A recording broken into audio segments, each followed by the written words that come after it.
Hello guys, welcome back to technical and AI update. And आज हम auto scaling की बात करेंगे।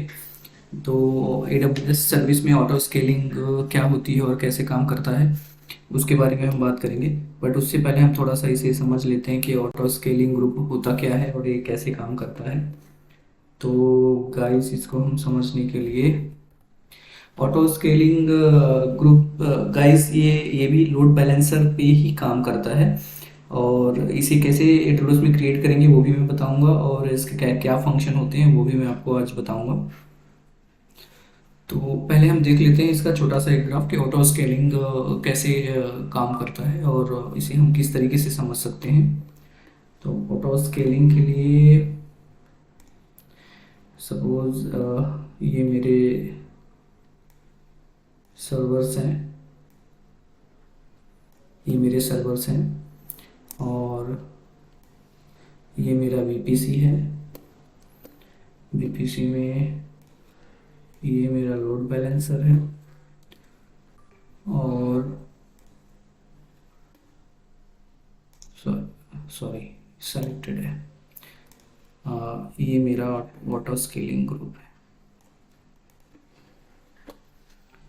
तो गाइस,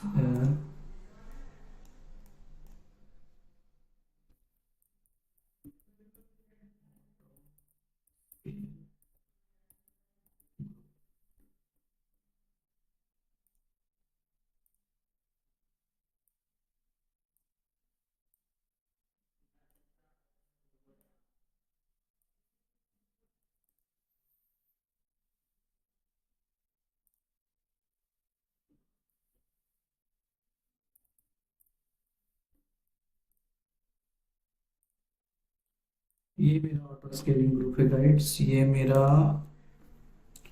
LB है, and then these are the server 1, server 2, server 3। These are my server and this is the VPC। तो guys, इसे आप अपना डिफ़ॉल्ट बीपी के साथ, VPC के साथ कर सकते हैं, और खुद का भी VPC क्रिएट करके कर सकते हैं। तो बेसिकली जो एंड यूज़र का ट्रैफिक होता है फ्रेंड्स, वो मैंने आपको बताया था कि वो आपका लोड बैलेंसर डिस्ट्रीब्यूट करता है उस ट्रैफिक को। अगर आपका कोई बल्क ट्रैफिक आपके पास आ रहा है या फिर नॉर्मल, तो वो अपने प्रोटोकॉल के हिसाब से इस ट्रैफिक को डिवाइड करता है। अब दोस्तों, बहुत सारी चीज़ें ऐसी हैं कि बहुत सारी चीज़ें ऐसी हैं जो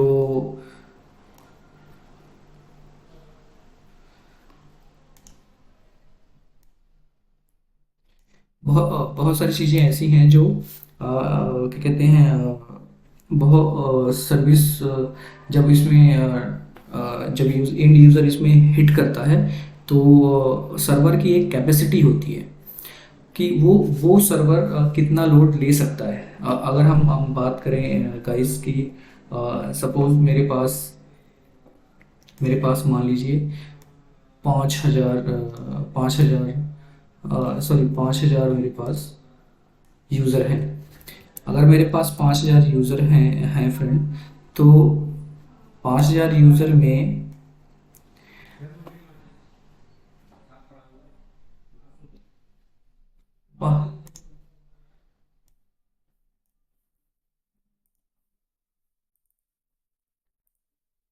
सपोज फ्रेंड यहाँ 500 इंड यूज़र हैं। 500 इंड यूज़र जब 500 जब इंड यूज़र जब इस पे ट्रैफिक भेजेंगे, तो हो सकता है कि इस सर्वर की कैपेसिटी मात्र 200 यूज़र लेने की हो, और 200 यूज़र के बाद ये सर्वर हैंग होने लगे। चलता रहेगा बट हैंग होगा।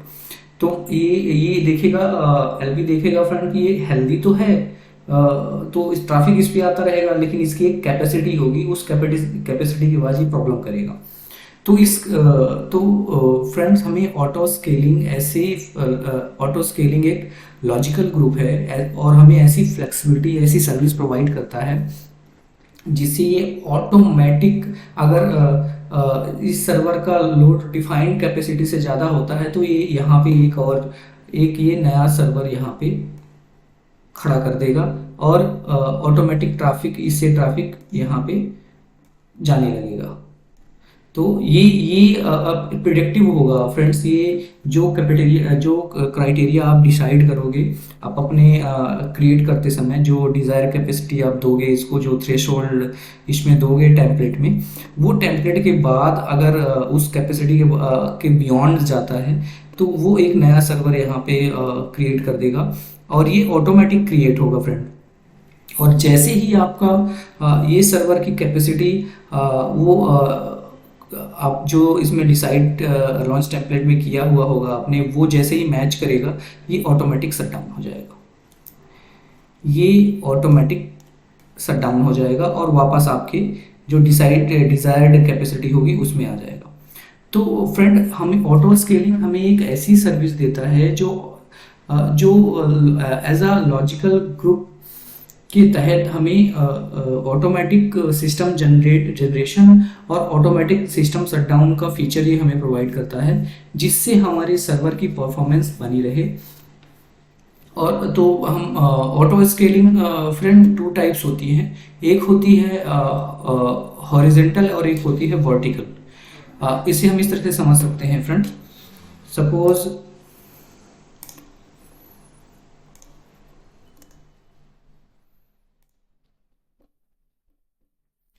सपोज फ्रेंड्स, ये हमारा एक डेटा सेंटर है। अगर हम इसमें कोई हार्डवेयर बढ़ाना चाहते हैं तो हम मान लीजिए ये मेरा फिजिकल सर्वर है।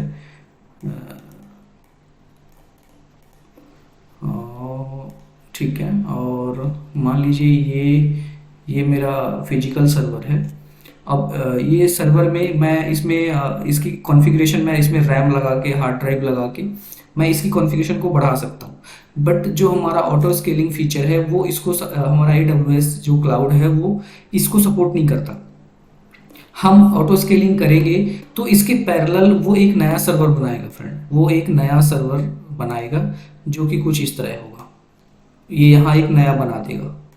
ऐसे जितने आपने डिसाइड वहाँ कॉन्फ़िगरेशन के थ्रू दिए हुए होंगे उतने वो नए सर्वर बना देगा। सपोज आपने 3 दिए हैं तो 3 नए कर दे, 3 कॉन्फ़िगरेशन के, उस सेम कॉन्फ़िगरेशन के 3 सर्वर बना देगा और वो रनिंग मोड में यूजेबल आ जाएगा। जो एप्लीकेशन आपने यहाँ कॉन्फ़िगर करी होगी सेम वो चीज़ें यहाँ पे भी कॉन्फ़िगर्ड होंगी और फ्रेंड वो सेम तरीके से काम करेगा। तो और जैसे ही वो कैपेसिटी को फुलफिल करेगा ये वाला सर्वर, जैसे ही इसका थ्रेशोल्ड पूरा होगा ऑटोमेटिक वो कम होता जाएगा। ऐसे लास्ट में वो जो आपकी मिनिमम कैपेसिटी होगी सेम उसी सर्वर पे वो रह जाएगा। तो फ्रेंड, ये केवल पैरेलल हार्डवेयर को सपोर्ट करता है, ना कि आप इसी के अंदर वो कोई कॉन्फ़िगरेशन चेंज करता है। तो ऑटो स्केलिंग टू टाइप्स होती है, हॉरिजॉन्टल एंड वर्टिकल। तो ये हॉरिजॉन्टल को नहीं, ये वर्टिकल को सपोर्ट करता है। तो ऑटो स्केलिंग आपने देखा फ्रेंड। इसे हम अब हम चलते हैं, हम प्रैक्टिकल देख लेते हैं कि ऑटो स्केलिंग हमारा किस तरह से काम करता है, वहाँ कैसे हेल्थ चेक होता है, कैसे क्या होता है, कहाँ पे क्या हम डिसाइड करते हैं, वो चीज़ें हम आपको देख लेते हैं। तो मैं अपने EC2 में आ गया हूँ। मैंने अपने AWS कंसोल में लॉगिन किया है। मैं स्टॉकहोल्म में रीजन में हूँ। अब हम यहाँ पे देखते हैं, पहले हम इसमें एक लॉन्च टेम्पलेट बना लेते हैं। क्रिएट अ लॉन्च टेम्पलेट पे क्लिक करेंगे तो यहाँ टेम्पलेट का नाम दे देते हैं कि लॉन्च टेम्पलेट का नाम क्या होगा। तो मैं यहाँ दे देता हूँ my launch temp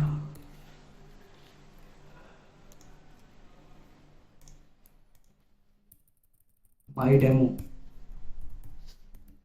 demo launch and template version ले लेगा वो।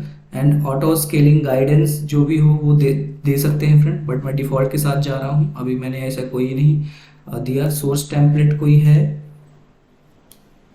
नहीं है, जस्टिफाई नहीं करते हम, चलते हैं नेक्स्ट। लॉन्च टेम्पलेट का नाम कोई देना है, कस्टम कोई देना है तो आप दे सकते हैं, अदरवाइज हम इसे भी रहने देते हैं। हम डिफ़ॉल्ट के साथ चलते हैं। क्रिएट लॉन्च टेम्पलेट पे क्लिक करते हैं, लॉन्च टेम्पलेट। हमने क्या, एक बार रिट्राई देख सकते हैं कुछ।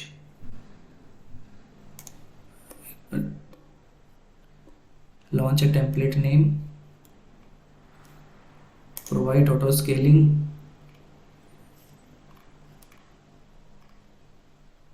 वो सॉरी फ्रेंड्स, वो हमने ना नीचे इसका वो, इसमें हमने डिसाइड नहीं किया। हमें लॉन्च टेम्पलेट में हमें नीचे इसका ओएस वगैरह डिफाइन करना है।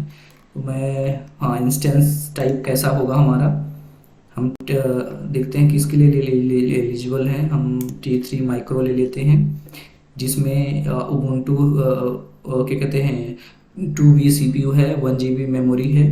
की पेयर हम ले लेते हैं फ्रेंड। हम इसमें लाइनक्स टाइप मशीन लेंगे, जो हम, मैं लाइनक्स टाइप लूँगा, तो मैं डेमो के लिए मैं लाइनक्स टाइप मशीन का ले रहा हूँ। कौन से सबनेट में बनेगा फ्रेंड, हम सबनेट डिसाइड नहीं करते। Let me choose default it, then select security group. ये भी मैं डिफ़ॉल्ट देना चाहता हूँ, मैं डिफ़ॉल्ट में रख रहा हूँ। और की पेयर, और इसमें ओएस का है क्या, know launch template was provided. Advance में देखते हैं, इसमें अभी हमें ओएस IMI इंस्टेंस नहीं लेते, हम नेक्स्ट क्रिएट करने की कोशिश करते हैं। फ्रेंड, ये हमने लॉन्च टेम्पलेट बना लिया है। ये हमारा लॉन्च टेम्पलेट बन गया है। अब लॉन्च टेम्पलेट के बाद हम इसमें डिटेल देख लेते हैं फ्रेंड। ये देखिए, इसमें हमें क्या क्या मिला है।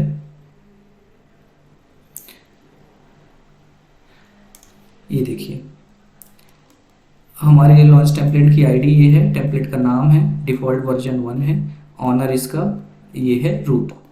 देन सिक्योरिटी ग्रुप, इसमें इंस्टेंस की डिटेल, सिक्योरिटी इंस्टेंस टाइप कैसा है, T3 माइक्रो है। और ये क्या है, की पेयर, इसमें कौन सा यूजेस है, हमारा स्टोरेज डिफाइन नहीं है। अब हम यहाँ देखते हैं फ्रेंड, हम जो हमारा लॉन्च टेम्पलेट है उसमें हम एक इंस्टेंस लॉन्च कर देते हैं। Launch instance from template click करेंगे। जब क्लिक करेंगे फ्रेंड, तो यहाँ हम सोर्स माई डेमो लॉन्च दे दिया है इसने, क्लिक कर लेते हैं। टेम्पलेट वर्जन डिफ़ॉल्ट लेते हैं जो हमने लिया हुआ है। देन हमें इसमें एप्लीकेशन OS इमेज सर्च कर लेते हैं फ्रेंड्स, कि हमें क्विक स्टार्स के लिए क्या है। हम ले लेते हैं रेड है, अमेजन लाइनक्स ले लेते हैं। लाइनक्स की मशीन को लॉन्च कर लेते हैं। और देखिए, अब यहाँ देखिए फ्रेंड, ये हमें मशीन लाइनक्स की दे रहा है, तो 2023 MI का दे रहा है, फ्री टायर के लिए एलिजिबल है। और इंस्टेंस टाइम जो हमने लॉन्च टेम्पलेट में डिसाइड किया था, T3 माइक्रो ले रहा है, की पेयर सेम ले रहा है, नेटवर्क जो हमने डिसाइड दिया था, सेटिंग्स वो सारी वही ले रहा है। अब हम इसको लॉन्च करते हैं।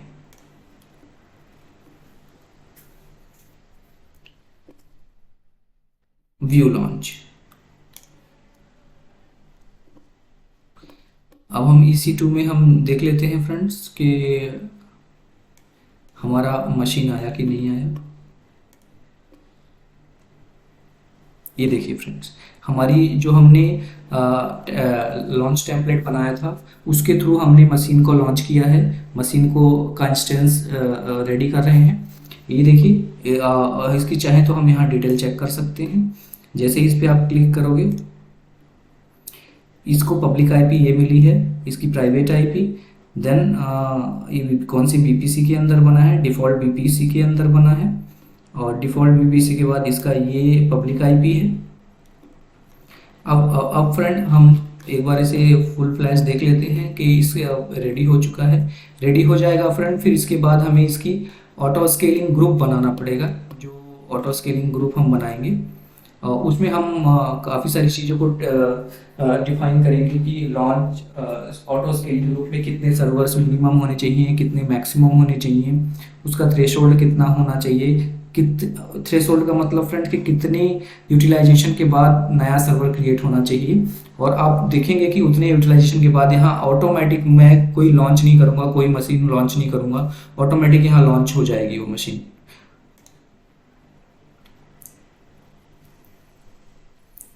अभी इनिशियलाइज हो रही है, तब तक चलिए हम वहाँ एक बार हम उसको क्रिएट, अभी देख लीजिए फ्रेंड, ये यहाँ पे केवल एक ही मशीन है, मैंने अभी कोई लॉन्च नहीं कर रहा। अब ऑटो स्केलिंग ग्रुप मैं यहाँ क्रिएट करने जा रहा हूँ। आप लेफ्ट साइड में देखेंगे, यहाँ नीचे आपको ऑटो स्केलिंग ग्रुप का ऑप्शन मिलेगा, तो हम ऑटो स्केलिंग ग्रुप पे क्लिक करेंगे।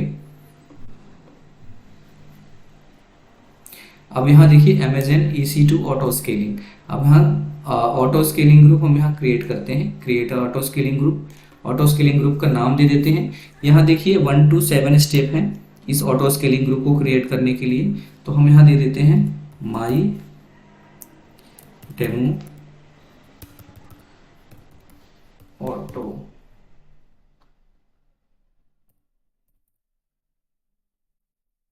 स्केलिंग,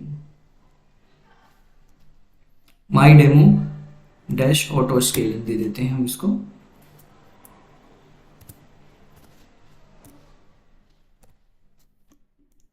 देन लॉन्च टेम्पलेट हमें कौन सा है, हमने लॉन्च टेम्पलेट बना लिया था फ्रेंड, तो यहाँ रिफ्रेश करते हैं, माई डेमो लॉन्च आ गया, यहाँ पे ले लेते हैं। No EMI for the current, यहाँ से हम क्रिएट अ लॉन्च टेम्पलेट पे क्लिक करते हैं,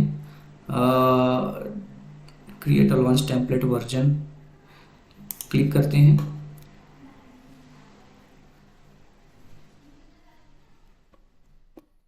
लॉन्च टेम्पलेट पे आ जाते हैं। लॉन्च टेम्पलेट में हमने इसमें OS डिफाइन नहीं किया, हम वो डिफाइन कर लेते हैं, नहीं तो फिर हमें वापस से क्रिएट करना पड़ेगा। तो हम यहाँ पे देख लेते हैं वर्जन,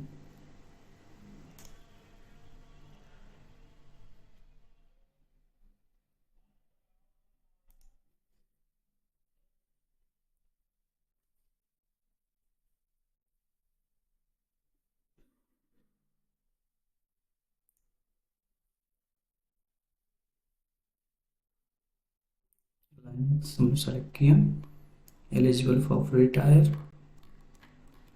क्रिएट टेम्पलेट, देन यहाँ रिफ्रेश करते हैं,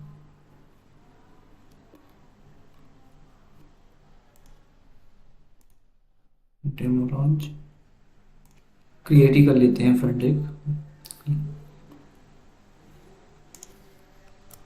माई डेमो,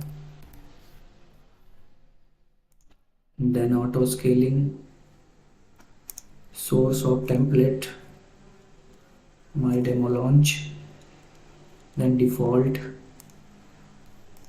then application हमें क्विक स्टार्ट कौन सी लेनी है, हमें Linux लेनी है, फ्री टायर के लिए एलिजिबल है, ये सारी चीज़ें ऑटोमेटिक आ गई, की पेयर हमारा हो गया है, advance network configuration, create a template, then आते हैं ऑटो स्केलिंग ग्रुप में, यहाँ रिफ्रेश करते हैं, माई डेमो, ठीक है फ्रेंड, नेक्स्ट करते हैं। नेक्स्ट के बाद यहाँ पे आप चूज इंस्टेंस लॉन्च ऑप्शन आ गया, तो हम यहाँ कौन से BPC के अंदर रखेंगे, कौन से अवेलेबिलिटी जोन के अंदर रखेंगे, जो डिफ़ॉल्ट अवेलेबिलिटी जोन दे रहा है मैं उसे सेलेक्ट कर लेता हूँ फ्रेंड। अभी बैलेंस, यहाँ 2 टाइप है, balanced best effort and balance only. ये नीचे इसकी डेफिनेशन है कि if launch fail in one availability zone then auto scaling will attempt to the launch in another healthy zone. और इसमें क्या होगा, ये the launch, if launch fail in availability zone auto scaling will continue to attempt to the launch in unhealthy availability zone.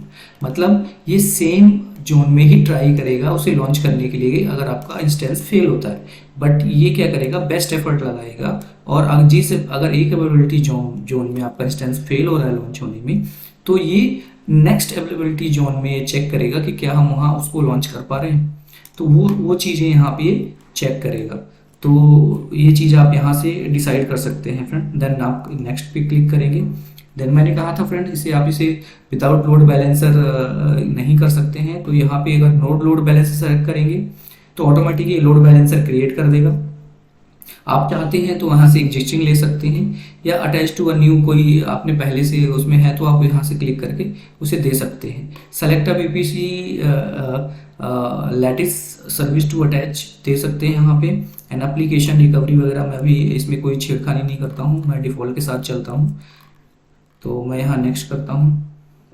अब देखिए friend, मैंने आपको कहा था कि जब आप ऑटो स्केलिंग ग्रुप क्रिएट करेंगे तो आपको उसमें कैपेसिटी डिसाइड करनी पड़ेगी कि मिनिमम कितनी, मैक्सिमम कितनी। ऑटो स्केलिंग ग्रुप में फ्रेंड्स आप मिनिमम मिनिमम आपको 1 रखना पड़ेगा। मिनिमम आपको 1 रखना पड़ेगा। और मैक्सिमम आप कितने भी कर सकते हो, 10 कर सकते हो, 20 कर सकते हो, मिनिमम आप कितने भी कर सकते हैं। तो क्यों क्यों ऐसा क्यों फ्रेंड? क्योंकि जब आप इस टेम्पलेट ऑटो स्केलिंग ग्रुप में वन डिज़ायर कैपेसिटी होगी तो यहाँ पे मिनिमम आपके जो EC2 ग्रुप है वहाँ वहाँ पे मिनिमम एक सर्वर आपका चलता हुआ रहेगा। देन जब आपके पास उसकी ज़रूरत होगी तो वो नए सर्वर क्रिएट करता रहेगा। अभी देखिए यहाँ पे केवल एक है, मैं डिजायर कैपेसिटी 1 रखता हूँ और मिनिमम डिजायर कैपेसिटी 1, मैक्सिमम मैं यहाँ 3 कर देता हूँ। देन मैं यहाँ पे नो स्केलिंग पॉलिसी के साथ जा रहा हूँ, नो पॉलिसी मिक्स्ड बिहेवियर देता हूँ, डिफ़ॉल्ट के साथ जा रहा हूँ और एडिशनल सेटिंग मैं भी नहीं छेड़ता हूँ, नेक्स्ट करता हूँ। देन ऐड एनी नोटिफिकेशन, अगर आप नोटिफिकेशन कोई अलार्म देना चाहते हैं, नोटिफिकेशन करना चाहते हैं तो कर सकते हैं, नेक्स्ट करिए। यहाँ कोई टैग देना चाहते हैं, उसको नाम देना चाहते हैं, दे सकते हैं। देन आपको रिव्यू कर लीजिए सारी सेटिंग्स, कहीं आपको लगता है कोई चेंजेस तो आप कर सकते हैं।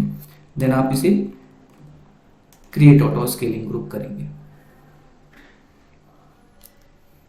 जब आप यहाँ क्रिएट ऑटो स्केलिंग ग्रुप करेंगे तो यहाँ पे आप इसे रिफ्रेश करें। देखिए ऑटोमेटिक एक सर्वर यहाँ पे इनिशियलाइज हो गया, ऑटोमेटिक एक सर्वर यहाँ क्रिएट हो रहा है। वहाँ हमने फ्रेंड जो हमने मिनिमम कैपेसिटी 1 दी थी उसके हिसाब से जो हमने लॉन्च टेम्पलेट क्रिएट किया उसने वहाँ एक सर्वर को इनिशिएट कर दिया।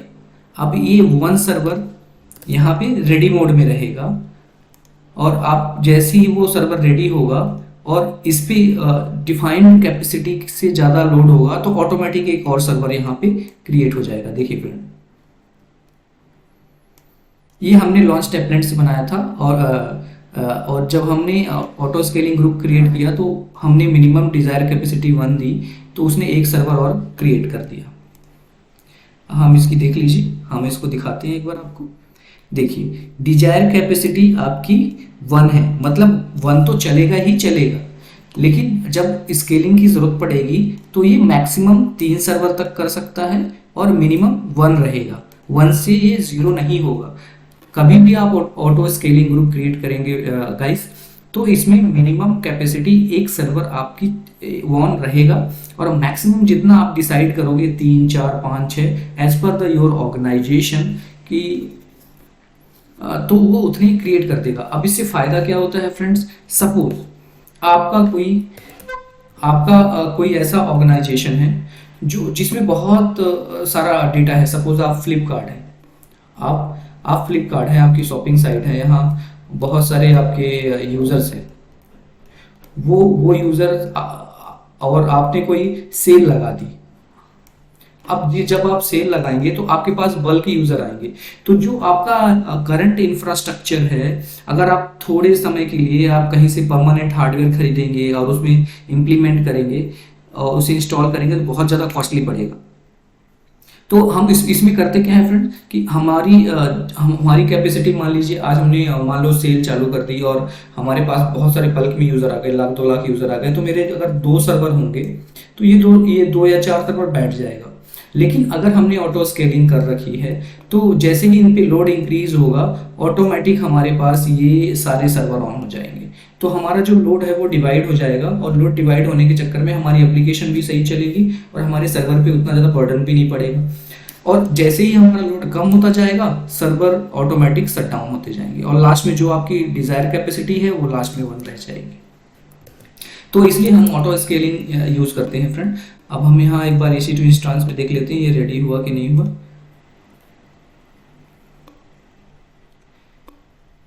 ये देखिए फ्रेंड, ये दोनों सर्वर यहाँ पे रेडी हो गए हैं। अब हमें इस पे हमें थोड़ा सा लोड इंक्रीज करना पड़ेगा। तो हम देखेंगे कि यहाँ पे ऑटोमेटिक सर्वर क्रिएट हो जाएंगे। तो इस तरह से ये ऑटो स्केलिंग ग्रुप काम करता है फ्रेंड। अभी हमें सर्वर पे लोड, सर्वर को एक्सेस करके गाइस इसमें हमें लोड इंक्रीज करना पड़ेगा, तो ऑटो स्केलिंग फीचर काम करेगा। तो वो उसको चलो करते हैं, नहीं तो नेक्स्ट वीडियो में मैं आपको दिखा दूंगा। बट ऑटो स्केलिंग काम इसी तरीके से करता है। और तो गाइस, ऑटो स्केलिंग इस तरह से काम करता है कि जैसे ही आपको वो कैपेसिटी चाहिए होती है, वो ऑटोमेटिक सर्वर को ऑन करता है। और जैसे ही आपको वो सर्वर की नीड उतनी नहीं होती है, तो ऑटोमेटिक सर्वर को डाउन कर देता है। तो इस तरीके से आपका ऑटो स्केलिंग ग्रुप काम करता है। और जैसे मैंने आपको दिखाया, इसमें मैं आपको थोड़ा सा बताने वाला था इसके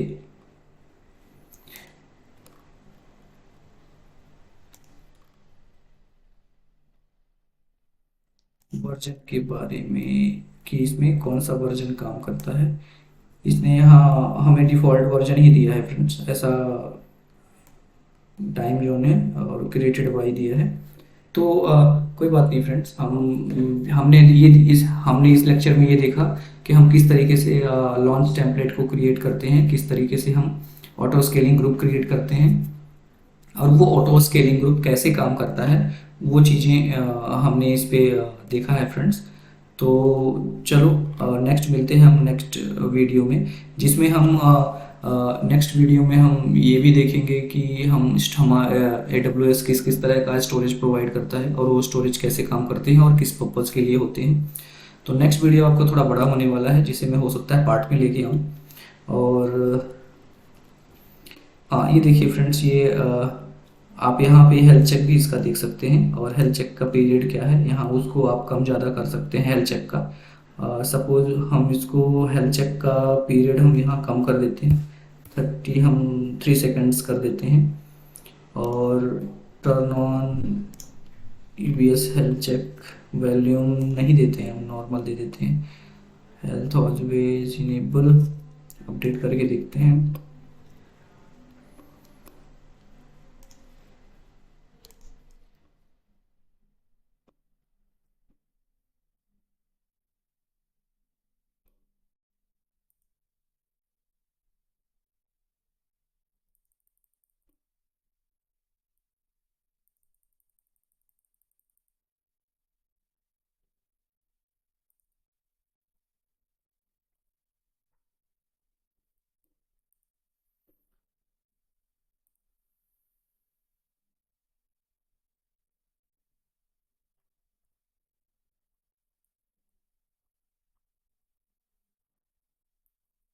ठीक है, थैंक यू सो मच, मिलते हैं नेक्स्ट वीडियो में।